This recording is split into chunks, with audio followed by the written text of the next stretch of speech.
Hello everybody, and Jess here, and welcome back to Shangri-La Frontier, episode 5.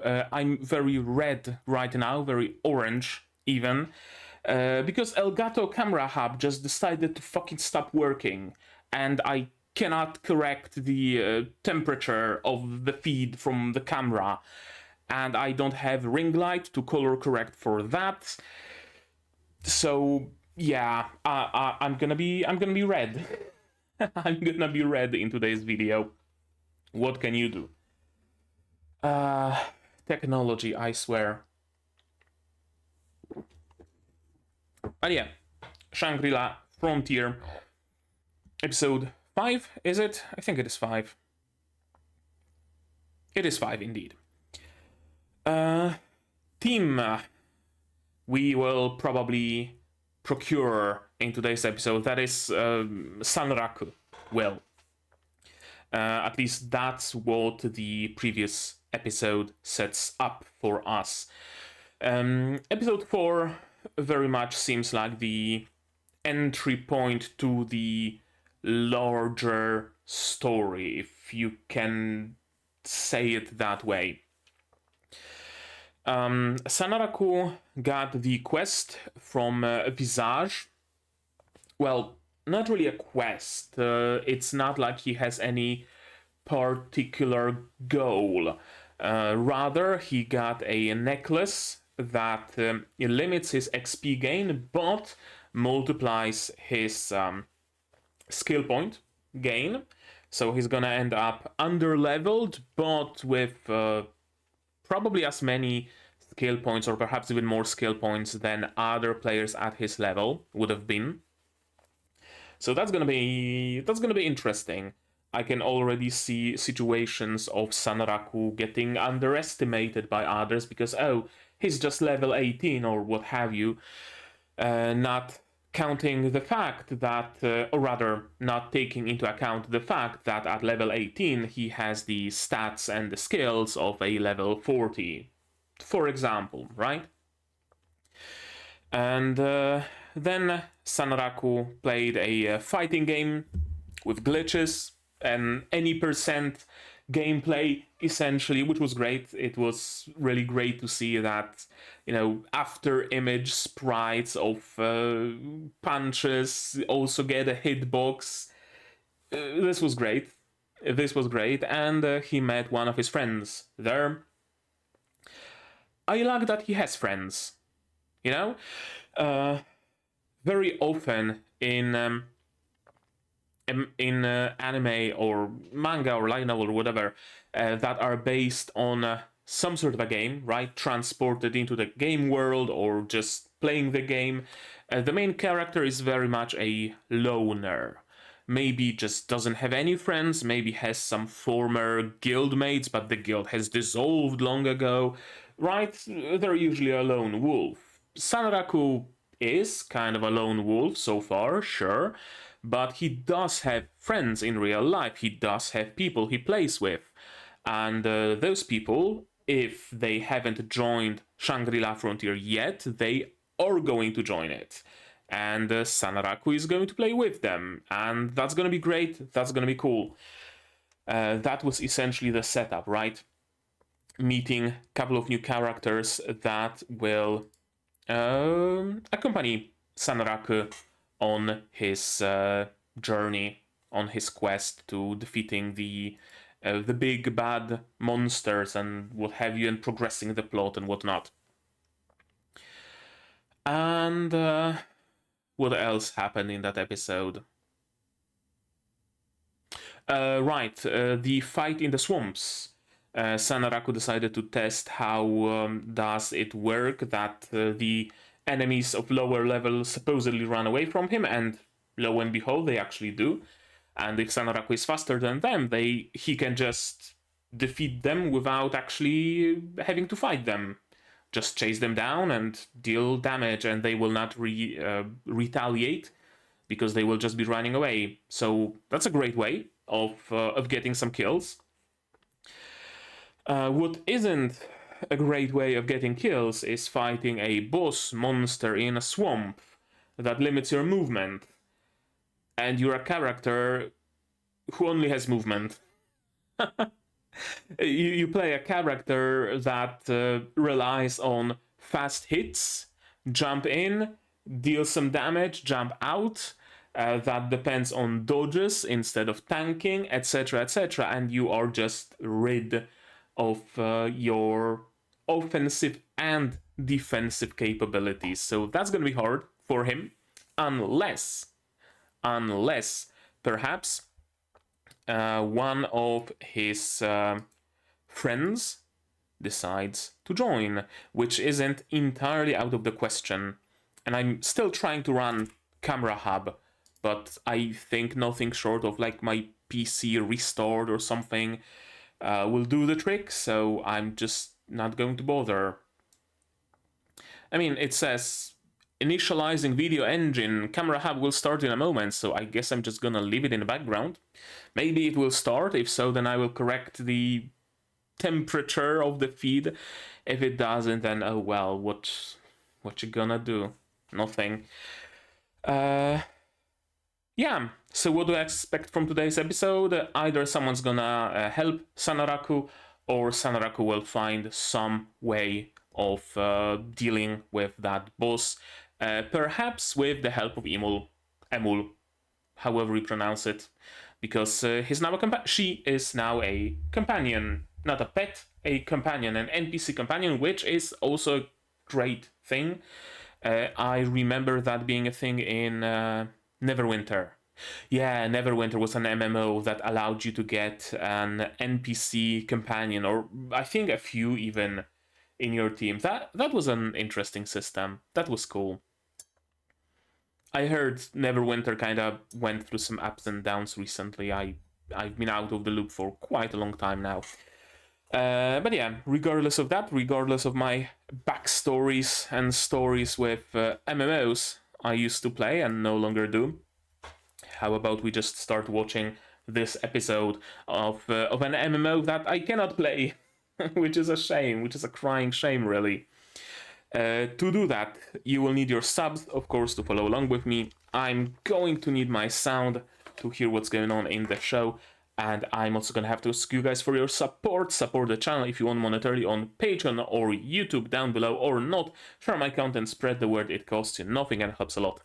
And with all of that out of the way, we can start watching Shangri-La Frontier, episode 5 in 3, 2, 1, go. Oh, so that's just going to be the intro we get from now on? Because that's also how episode 4 started.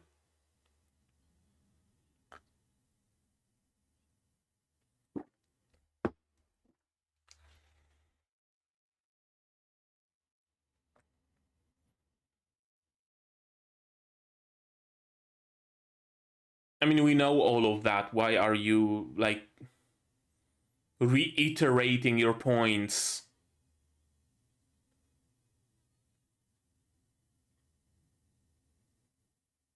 "41 seconds lost." On absolutely nothing of value.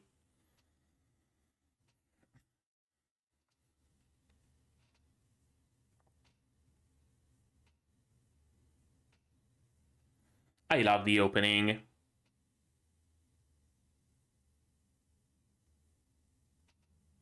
It's a shame that there is no subtitles.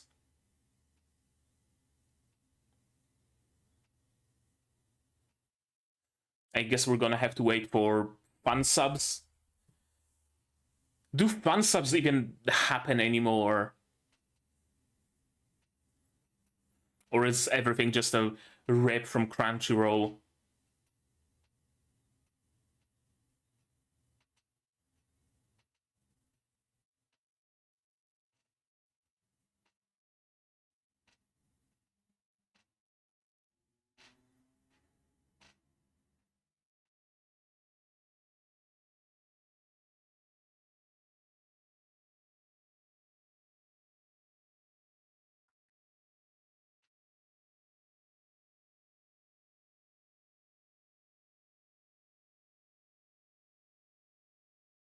Amazing opening. I love it. I'll have to send it to my friend. He's gonna love it as well.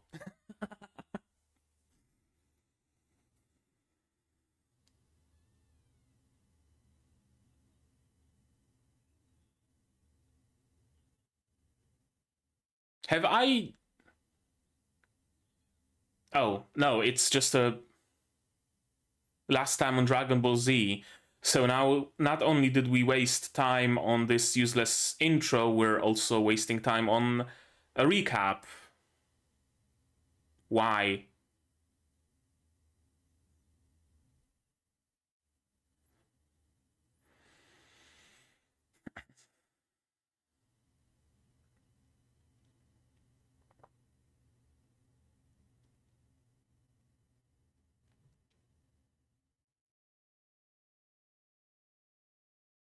Yep. And that's what should have been before the opening, you know? Just saying.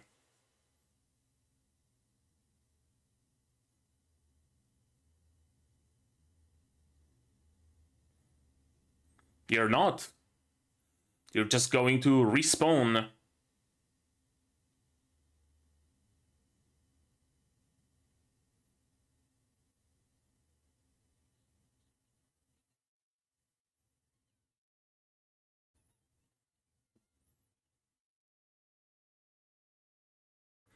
And... Teammate Ex Machina. Or slide move. Okay, some sort of a dodge skill. Okay, so he can't, like, run, but he can use movement skills. Okay. Okay, that works.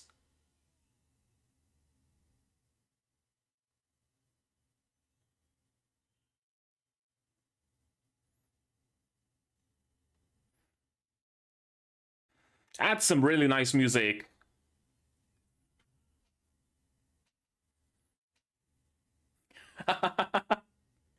I love how hype this anime is. The music, the animation, everything.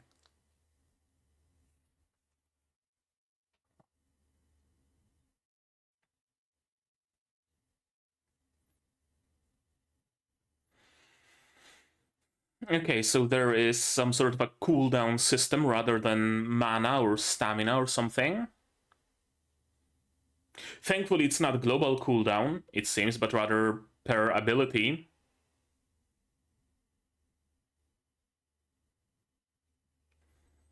Teammate Ex Machina? No, Emul Ex Machina. Right, I mean, Emul is a wizard, isn't she? So of course she's gonna also be useful in combat.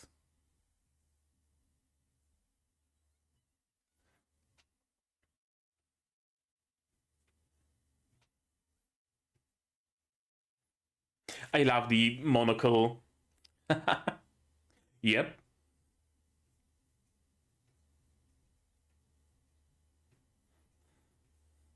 I mean, hey, sometimes you're gonna have to get carried. Ikuzo, he said as he's wading through the mud.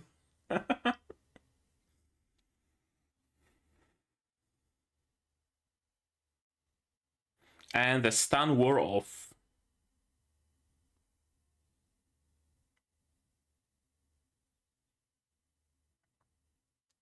See, and that's another music track.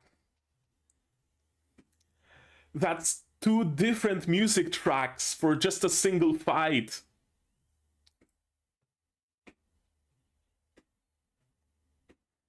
Okay. We're fucking, what was it? Shadow of the Colossus now?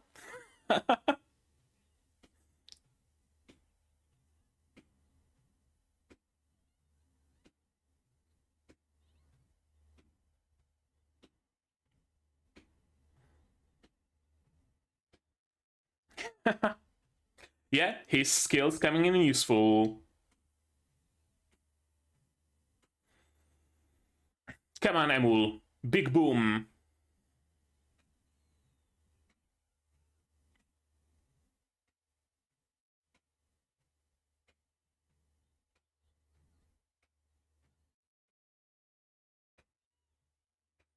cleaved in half? Almost.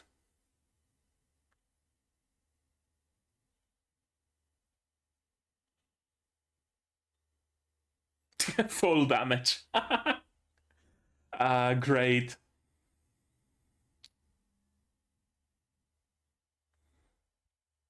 It's not. It's not dead. Of course it's not. It's an area boss after all. It's right below you.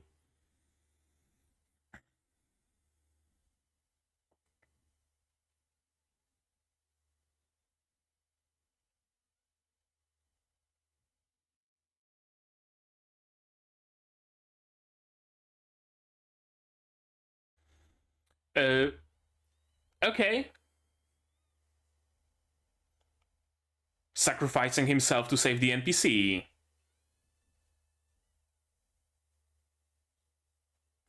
Oh, I thought it's just gonna chomp. Yeah. Is it counting on full damage to finish the job? Or does it just want to gulp you down?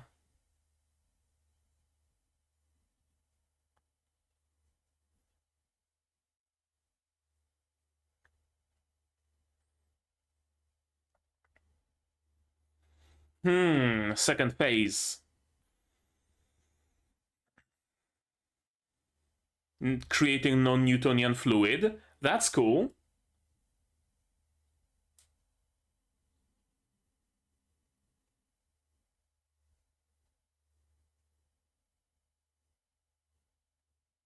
Yep. Oh, that's cool. It showed us earlier that full damage is a thing, and now full damage becomes relevant.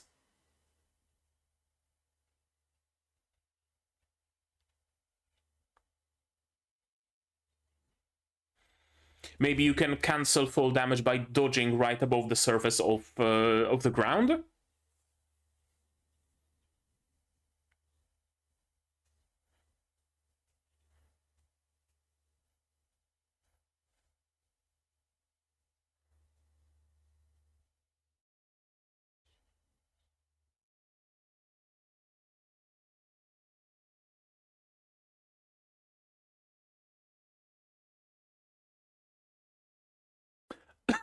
Okay, so some games actually simulated the feeling of dying. Okay, a TP. Teleport scroll. Is it going to cancel? Oh, okay. Yeah. So now he can use the spell and probably also cancel the full damage.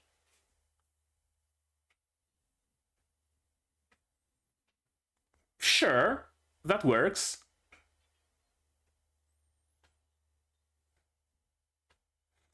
Lag stat comes in clutch. Critical hit.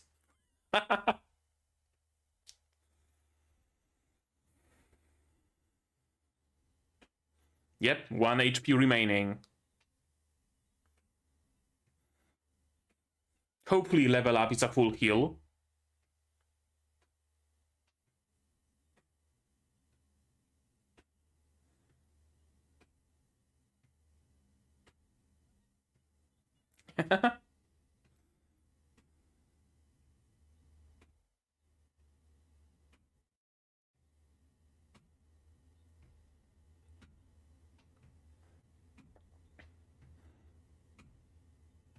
Man, I'm just vibing with the music, honestly. I never really like pay attention to the music in anime, but this makes me pay attention to the music. Healing herbs? Healing herbs. Grab another handful. Yeah, it's just a mask.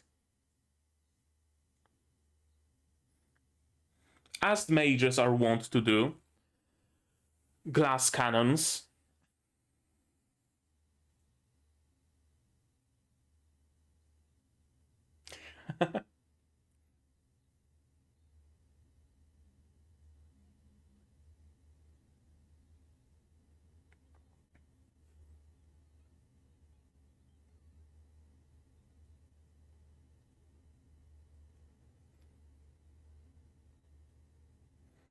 Pretend it's a... No, you can't really pretend Emul is a pet because people would want a pet after all. Human form.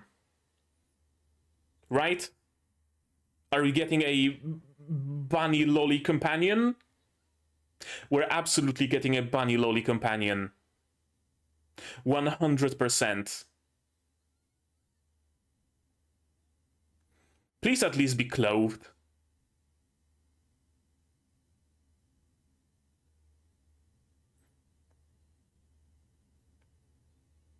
There we go. Bunny lolly companion indeed. At least clothed. That's good.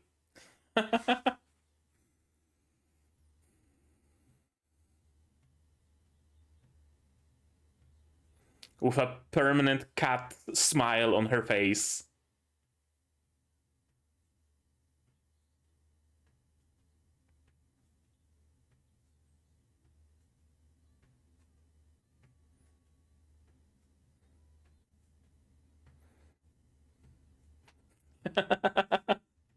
Yeah, exactly. At least you didn't wake up with her in your bed.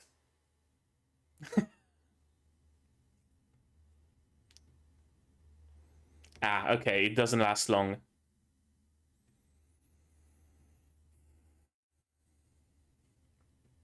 That's good. That's good at least.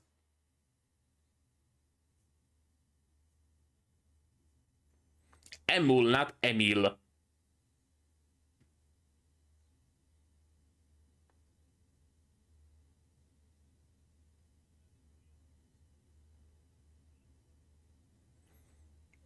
That's fair. That's fair, actually.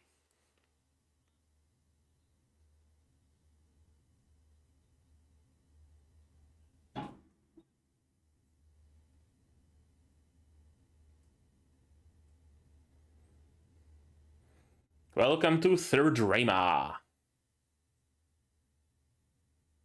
That's a nice city. I have a weakness for cities built on like a mountain side.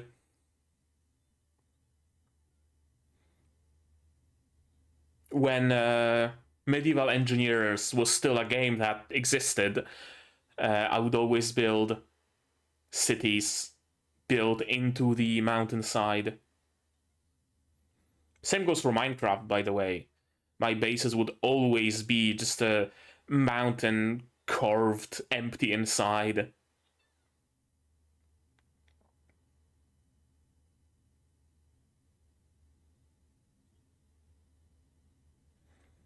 No shirt, no service.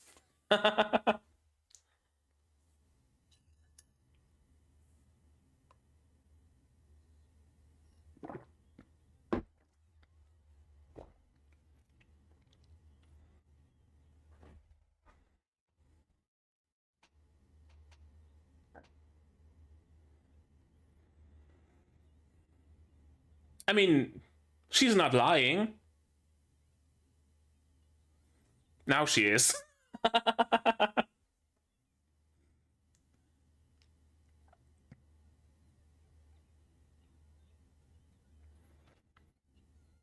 Okay, she's not lying, actually.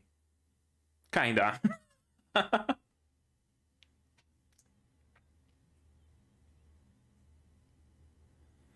Of course, everybody's just watching the show.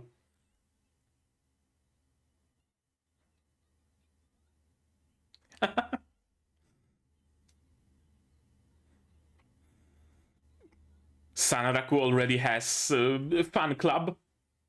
Just one person so far, but but still.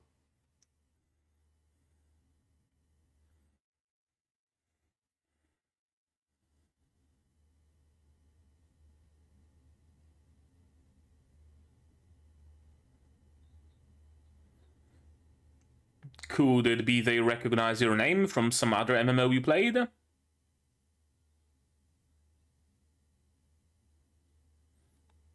Okay. Where'd you know him from? From the fighting game?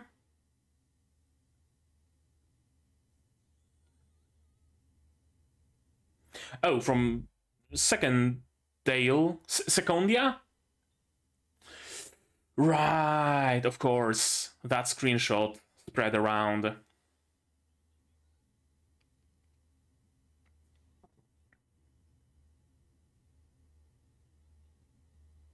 Secondale.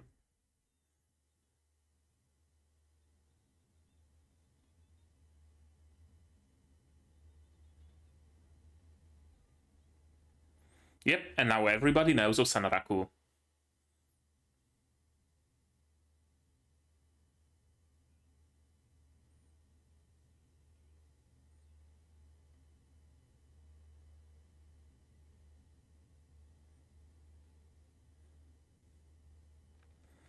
Yep, he became a walking legend. Now everybody knows him.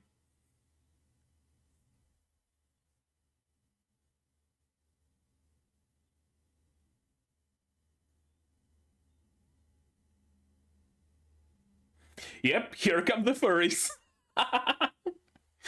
I'm gonna have to read those comments in more detail.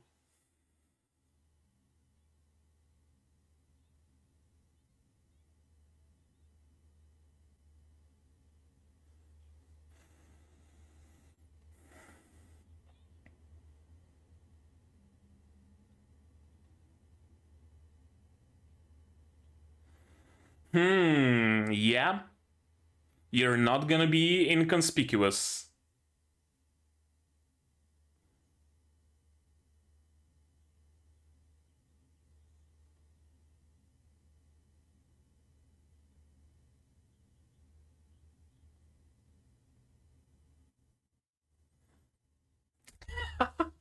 I love how, like, realistic to an actual game it works.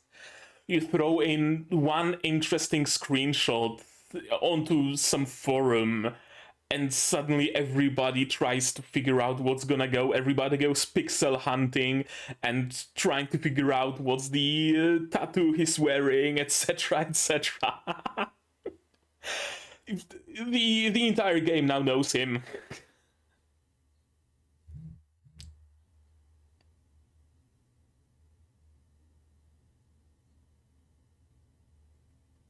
And the music picks up.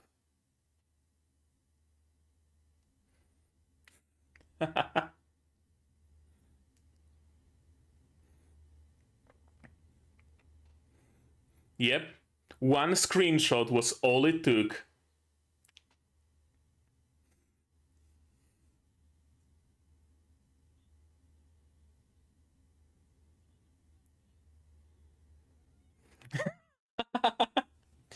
Of course, she just wants a bunny bun bun.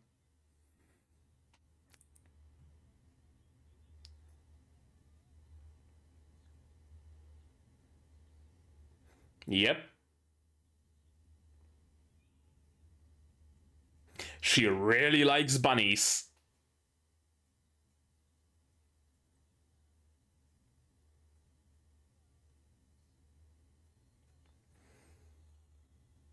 PK?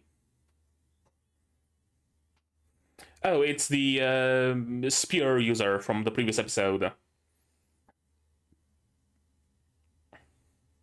A revolutionary king. His nickname from some other game, I would assume.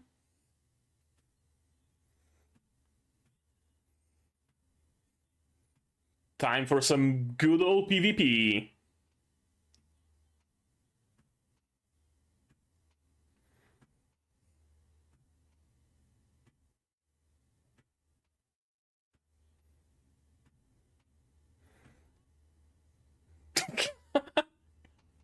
Still pencils, though. 99, Jesus Christ. Yeah, that's not fair. That's not a fair matchup.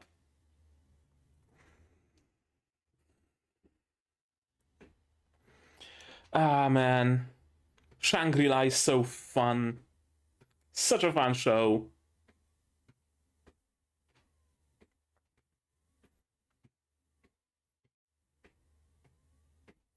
So many fun shows I've been watching recently. So many fun episodes. I had so much fun with the recent episode of Shield Hero. I had so much fun with the recent episode of Ancient Magus Bride. Anime's on a roll recently.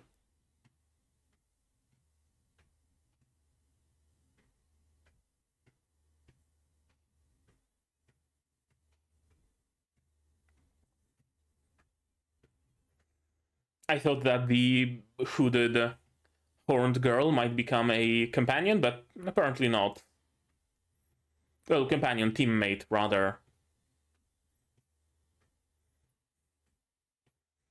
But instead, it seems like we're gonna get a level 99 PvP player and a girl that we haven't seen before. And maybe finally, eventually, what's her face? Rei Saiga.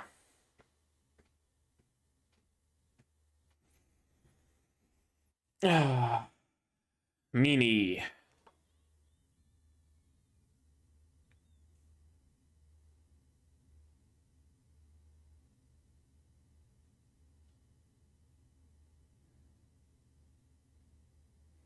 Emul reporting in.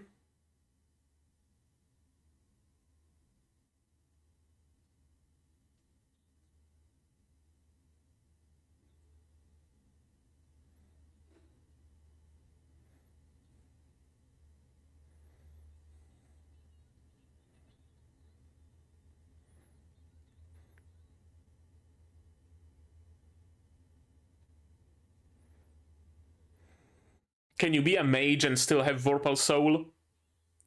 Making mochi.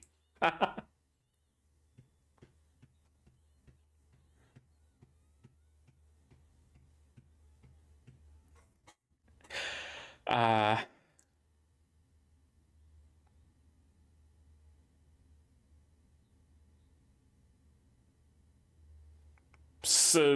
salty mochi? I guess you do put mochi in that, like, New Year's soup, right? But I'm mostly used to mochi being a sweet treat with adzuki paste or maybe, like, that, like, pickled plum.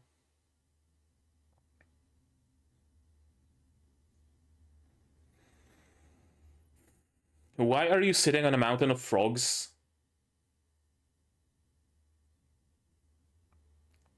Is it a result of Sanaraku grinding XP or something?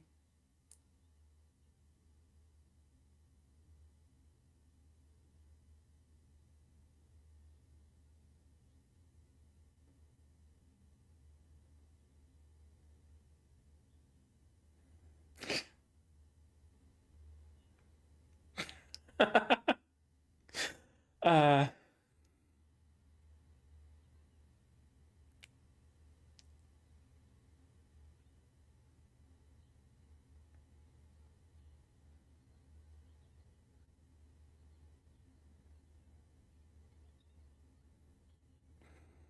Who's that speech for? For the frogs? For Sanaraku?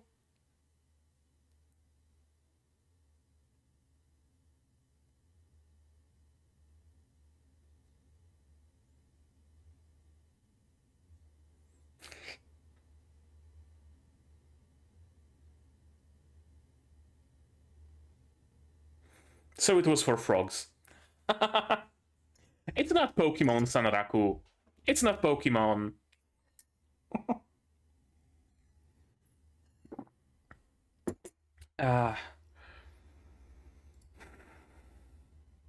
Let's watch it again.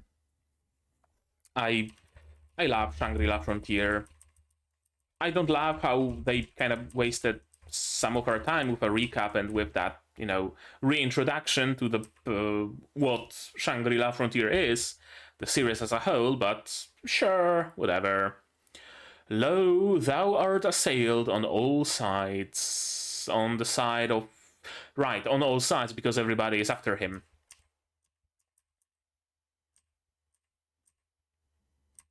This is cool. This is cool, despite the marsh limiting your movement, limiting your motion, it doesn't limit your skills. So you can still use a skill, a movement skill, to slide around, or maybe dash forward with a sword, or stuff like that. Man, I'm really red, and I really don't like it. It does... Please tell me Elgato Camera Hub works now. Nope. No, it doesn't. Well, shit. Okay, I guess I'm gonna continue being red.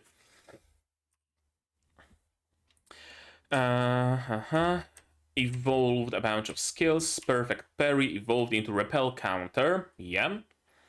Parries one incoming attack and unleashes a counter attack. And they are on a cooldown. Well, now, thankfully, that cooldown isn't particularly long. So that's good. And thankfully, Emul is here. I love that little... whatchamacallit? I had a name for it, but I forgot.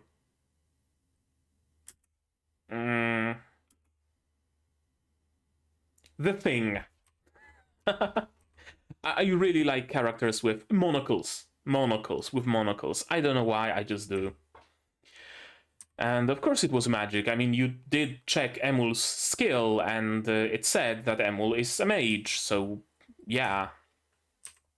Now sure, okay, I guess this explanation does make sense, that he really was focused on soloing this game, and most of the other games that he played I would also assume were solo, since they were just Ksoge.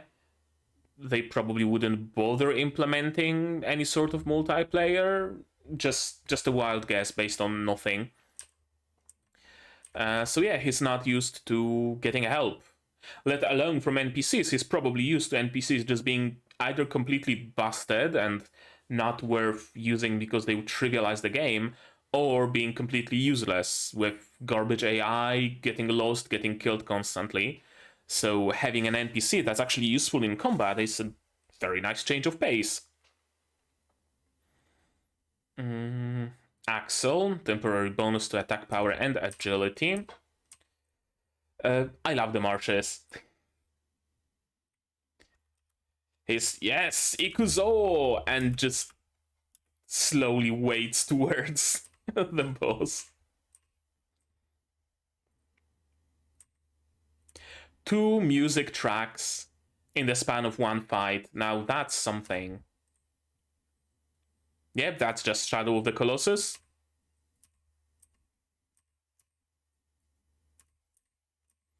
Even his skills from like platforming games are coming in useful to balance on the top of this boss. This could actually be a nice way for Sanaraku to potentially fight monsters bigger than him.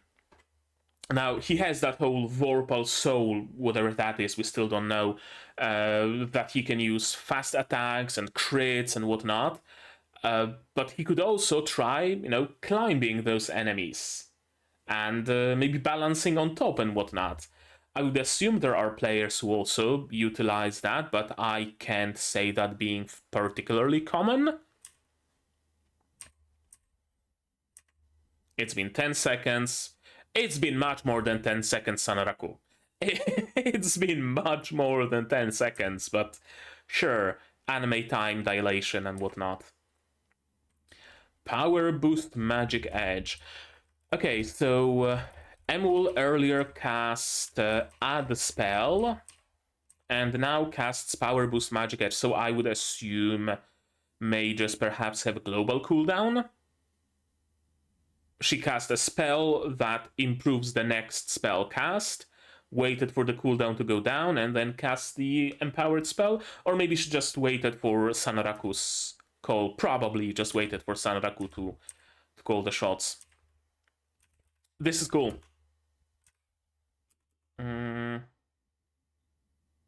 We see full damage is a thing.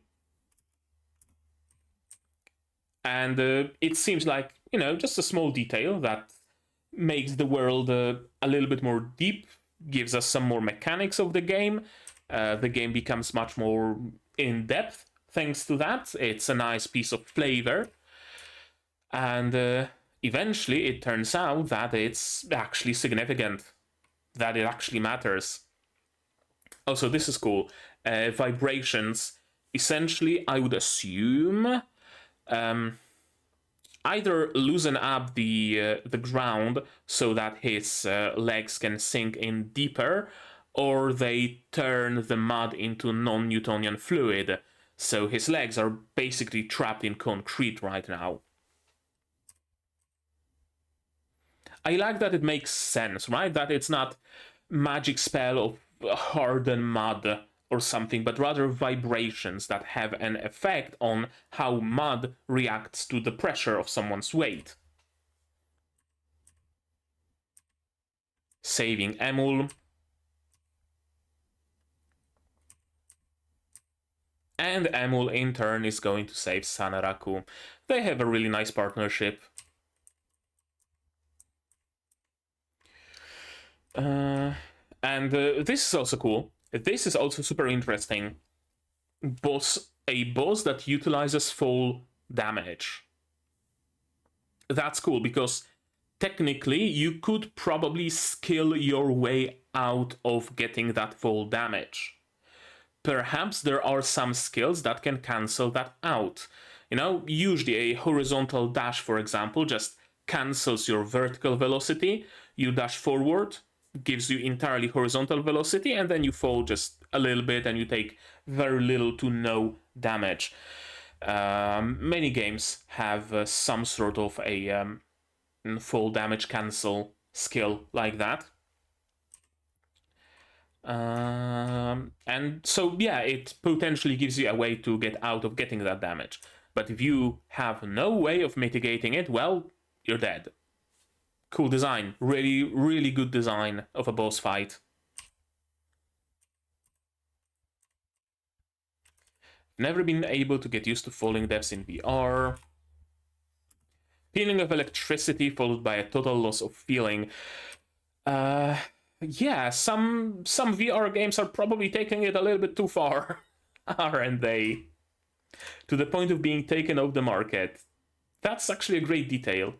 Like, I don't doubt that should some sort of brain-computer interface actually be developed and perfected and released and games made for it, I have absolutely no doubt there would be a game whose entire purpose is just simulating pain, simulating all sorts of death, simulating all sorts of pain, simulating all sorts of, you know, things, probably with Steam Workshop, so that if you're looking for the pain of being stabbed through the hand with a hot iron knife and it's not in the base game, you can just download a mod and experience that pain if you really want to.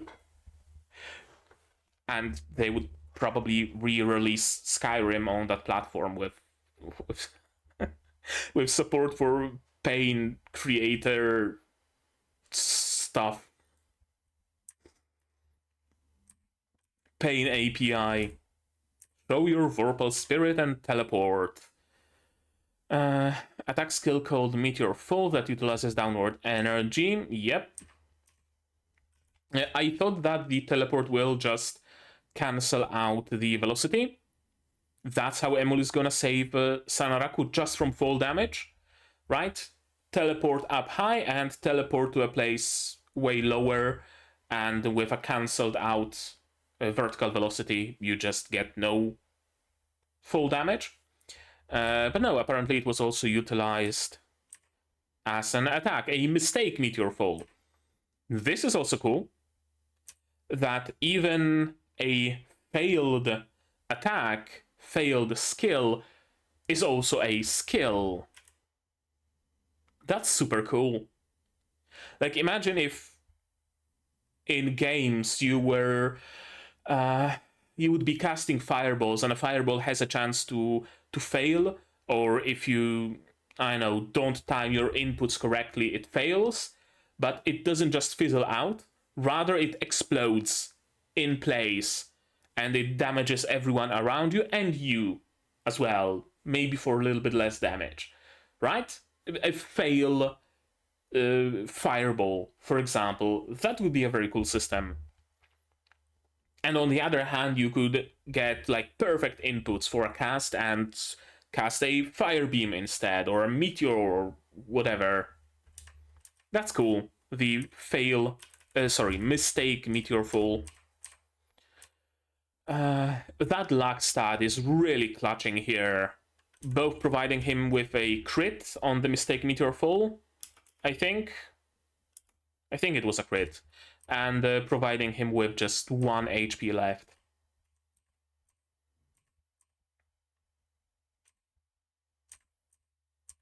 Dispatch complete. Now, hopefully there is some good loot from it, but maybe not. I know, we just kind of skipped over it. This is also great detail.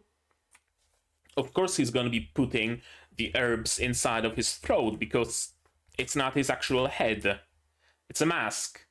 He has to reach to his mouth through the beak, but it doesn't look like that from the outside. That's cool. It was established to be a mask and not his actual head, and it's consistent.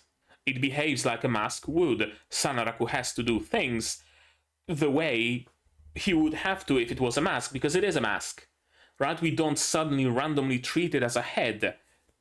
You very rarely, well, maybe not very rarely, but you don't see this sort of consistency often enough. That's how I'm gonna put it. Not even herbs. Grab another handful.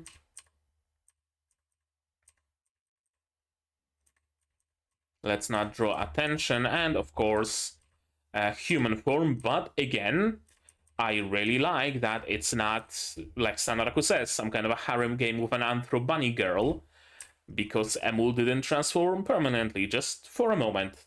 It's just a momentary disguise that might come in useful, sometimes maybe when registering at an inn, so that nobody asks questions, maybe when trying to evade other players, right? It's useful for moments like that, but Emul will just continue being a bunny. She's not going to turn into her human form permanently. That's cool. That's another bit of, like, subversion of the genre.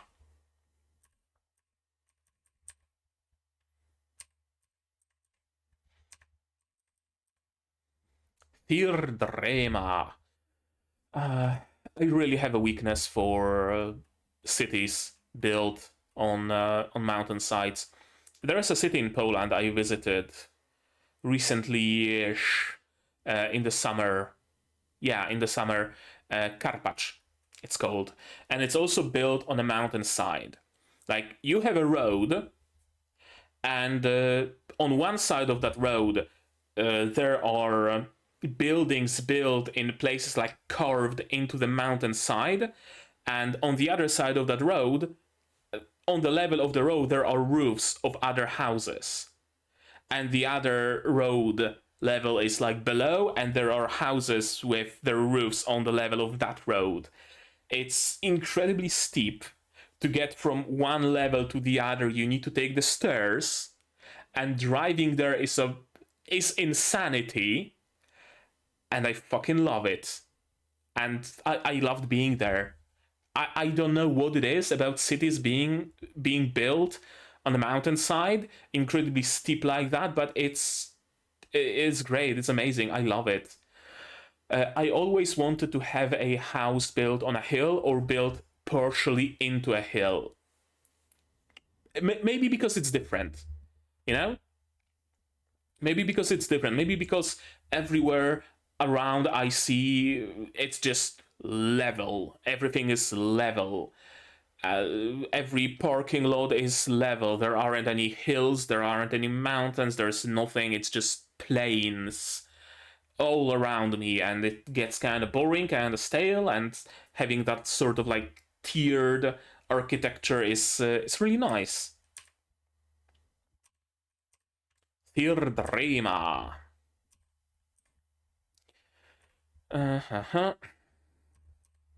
Make yourself inconspicuous, says the half-naked man. And sure, perhaps Emil made herself inconspicuous, but she's making them both much more conspicuous than they already were. With her little speech here, everybody's looking at them, of course. The Tale of Super Warrior Sanraku has only just entered its second season. Next episode is Super Warrior Sanraku.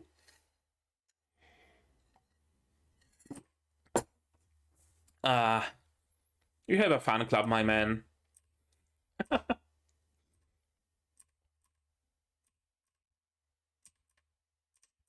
Right, we see that. And it had unforeseen, entirely foreseen consequences. But I didn't quite think it's gonna get to that level. I thought there might be a couple of people who would pester Sanraku for the secret to acquiring Vorpal Bunny Pet. I didn't expect him to become like a game-wide phenomenon. To unlock the elite jobs you've got, at least make it to 6-borough. How many times do I have to tell people this? Maybe we should put it in the FAQ. This is this is such an incredibly game forum thing. Of course, people would be complaining about other people asking questions.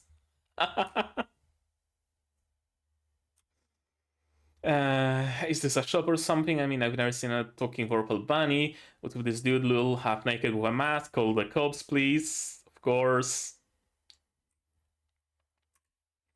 Our clan leader ran into Sigworm. That one talks, apparently. I could see a unique monster talking about a Vorpal Bunny. Yeah. Emule is kind of a unique monster, I would guess. And she really likes bunnies, apparently. Wait one precious start-stopping minute. The game's only tame packs are buddy dogs and buddy cats for now, yeah? Yep, here come the furries. As I'd expect of the leader of the animal-loving SF Zoo clan. FYI, this game's admin cracks down hard on cheating, so it's unlikely to be that. Okay. Here come the furries. Like... I love how realistic it is. Also, I didn't notice that before. The emblem on his shoulder, I would bet this is a clan emblem, and it's just fucking shrimp tempura. Of course, someone's clan in an MMO would just be fucking shrimp tempura. Why not? How would you feel if someone posted your face? Even got his name in a pig, get some online etiquette, disreportable, I really don't... yeah, I guess, sure, it makes sense. The zookeeper moves fast. You obsessives always find new ways of scaring me. Okay, so she's obsessed with animals and animal companions and whatnot, apparently. I was trying to think of where I've seen this, and I just remembered it's a curse. So someone already knows of the Lycagon's curse, knows even of its effects. It prevents you from equipping stuff onto the affected body parts, plus a bunch of other pros and cons. It's a proof that you're acknowledged by the Night Emperor, at least that's what some NPC said. Okay, who would it be, I wonder? And how do they know it? Those are some interesting questions. The Night Emperor, Colossus, Lycagon, the Night Slayer. He encountered the Lycagon, yep, Lycagon's random encounter, it's not unusual. The Pupper's been sighted. Of course, someone calls the area boss the Pupper. Again, very true to life. Lycagon's a random encounter, so yeah. Also, the design of this website, very Japanese. Minimal CSS styling. If it is an Ocelot, esteemed leader of Ashura Kai, I heard you get a bounty on your head and even more NPCs are coming after you. You get it all sorted. So there's, of course, a PvP clan. If you PK too much and you get killed by a player or an NPC, all your items are lost, including stored ones. That's interesting. Plus the bounty gets paid from the PK's own cash. Okay. I guess it does make sense. If they PK so much, they can't go back. Right? Once you get your bounty high enough, and you just give it up and you get arrested by the NPCs or killed by another player, you might as well just get a new account because you're done. You lose all your items and whatnot. Speak to a player wearing the emblem of a wolf and sword. That would be a Ray, I would assume, because they're from the clan that's looking for the Lycagon, or rather looking to kill the Lycagon, be the first ones to do that.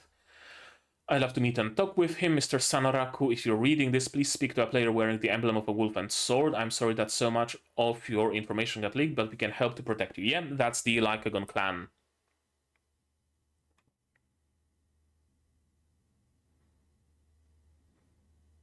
Lycagon's mark. He's being treated like an... I mean, kinda. He's being treated like an event boss because he's the one of the few, if not the only reliable source of information about the Lycagon, about the curse, about its effects, about talking Vorpal bunnies, etc., etc. So of course he would be targeted. He might not even realize it himself. And of course she really likes bunnies. I really thought Emul is just going to dehenshin. I guess dehenshin here, sure, that's a word you can use for this situation. And Animalia is just gonna lose her mind. But no, apparently not. It's not like I know how I trigger it anyway. I mean, you could say you need to fight the Lycagon and randomly you might get a quest line. And that's it, you don't need to divulge any details. Or you might spot a Vorpal bunny running around the city and follow that bunny and you're gonna start a quest that gives you the talking bunny NPC. He wouldn't be lying. He wouldn't be lying. Maybe the chance is really low, like 1 in 10,000 or something. And he just got lucky. PvP player. It's very easy in anime. It's very easy to spot which element of gear just gets discarded. It always clashes with the color scheme of the rest of the equipment. You know that she's not gonna keep that mask for long. You know that. Revolutionary King Sunraku versus Pencil Knight, now known as Arthur Pencil. Again, very, very true to life. Very true to life. Just randomly calling yourself Pencil Gun. Because why not? Because you really like pencils. PvP player, marked for death and whatnot, level 99. That's not gonna be an easy encounter for Sanoraku. That's gonna be anything but an easy encounter.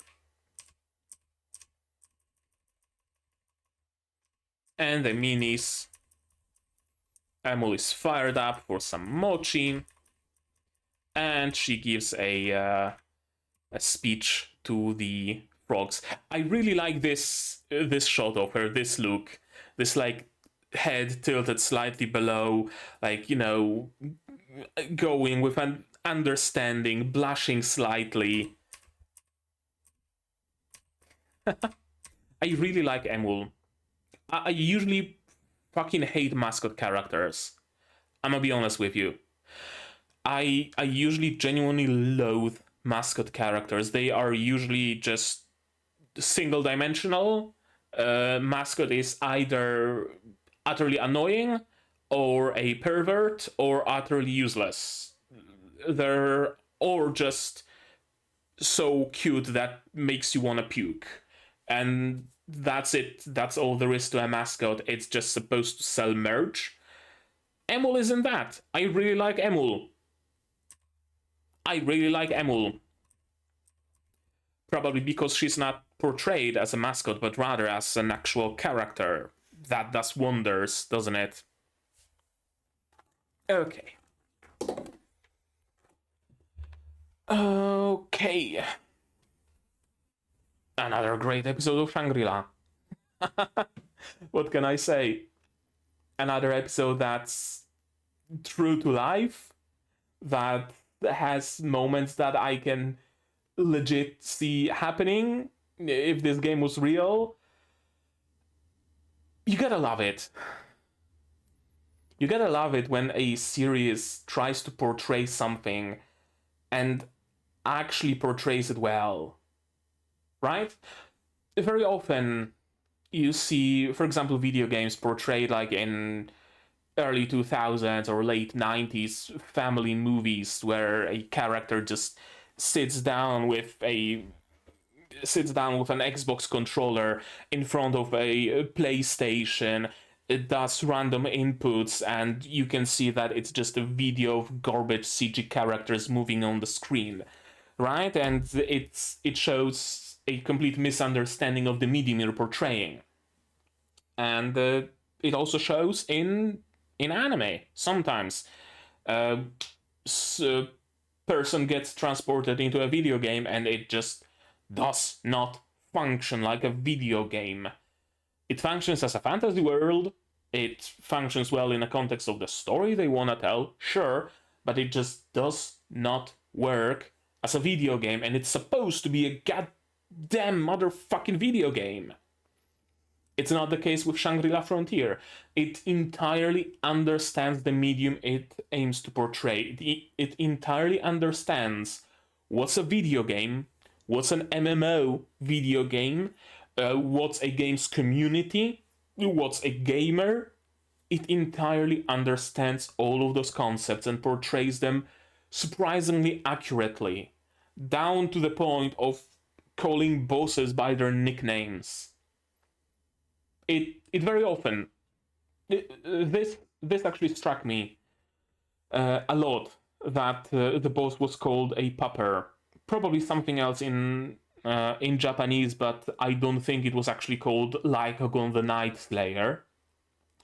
And it's something that I very often see, how characters in an anime repeat like the full names of locations, the full names of bosses, the full names of weapons, monsters, etc. Nobody does that. Nobody does that. Unless that name is literally a single word. But even then, some people just turn it around or give it a nickname. It happens. That's how it works. And sometimes you read a manga or watch an anime or read a light novel or something, and you have a feeling that you're reading, like, I don't know, McDonald's marketing note, where you can't just say McDonald's, you have to say McDonald's registered trademark. You can't say Big Mac, you have to say McDonald's Big Mac registered trademark TM burger TM with Mac sauce TM, right? It kind of feels like that. How every character just says, oh, we're going to fight Lycagon the Night Slayer. Oh, I heard Lycagon the Night Slayer drops some cool loot. Oh, I just came back from killing the Lycagon the Night Slayer. Nobody talks like that in real life. I guarantee Lycagon, at most, Pupper, if it's long enough that it gets a nickname. Sure, but not the full name, never.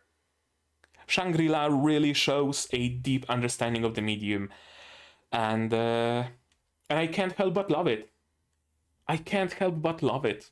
What can I say? I think that's it. I don't think I have anything more to say on the topic. I just love this show. I just love this series. But you guys, you tell me, what did you think about this show? About this episode? About this episode? About my reaction, my theories, if I had any? Tell me all about it in the comments down below.